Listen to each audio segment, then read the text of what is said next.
bali tumeamua na tumeweka budget mambo ya kutransition walimu wetu wa JSS kutoka interns mpaka wawe permanent and pensionable.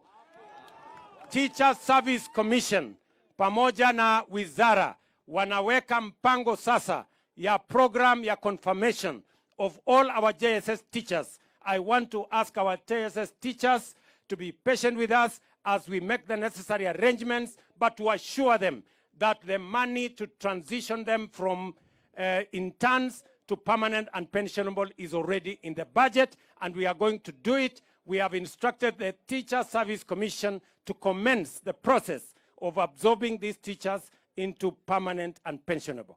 Ndio waweze kutusaidia kusomesha watoto wetu jameni. Tumekubaliana? Watu wa hapa Nyatika tumekubaliana? Na kwa sababu nimefika hapa, hii shule yenu ya Oluga, huyu mjumbe wenu Bwana Odege, nitampatia shilingi milioni 2 apeleke kwa hiyo shule tuendelee. Si ndio? Ya kujenga shule. Na nyinyi wazazi muhakikisha watoto wako shuleni. Tumeelewana jameni? Tumekubaliana? Na mkiniona hapa, munajua tumekubaliana ya kwamba siasa ya migawanyiko, siasa ya ukabila, siasa ya mirengo tumeifunga katika kaburi ya sahau.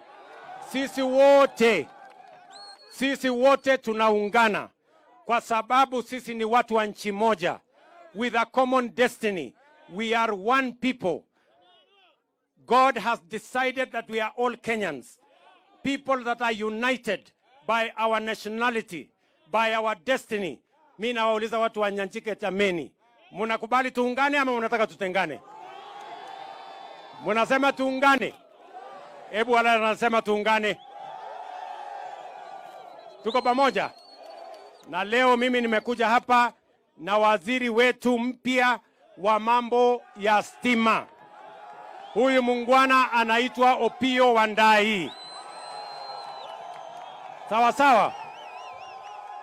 Nasikizeni.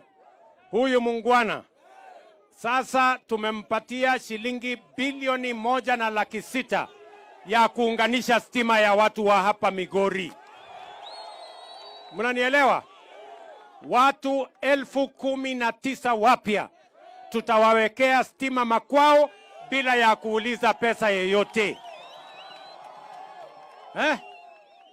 Tumeelewana jameni? Wawinjore, mnanielewa? Hebu nione wala anasema tuko pamoja. Bas, kwa sababu ya saa na mimi bado niko na kazi mingi, nimekuja hapo mambo ya barabara. Nimekuja hapa mambo ya barabara, nimekuja hapa mambo ya stima, nimekuja hii mambo ya irrigation, nimekuja mambo ya maji, kwa sababu mimi nataka wakati Kenya inasonga kupiga hatua ya kwenda mbele, hatutaki Nyatike na Migori ipake nyuma. We must move all of us together. Tunaelewana? Tumeelewana? Kwa sababu ya saa, mimi niko hapa na deputy wangu awasalimie.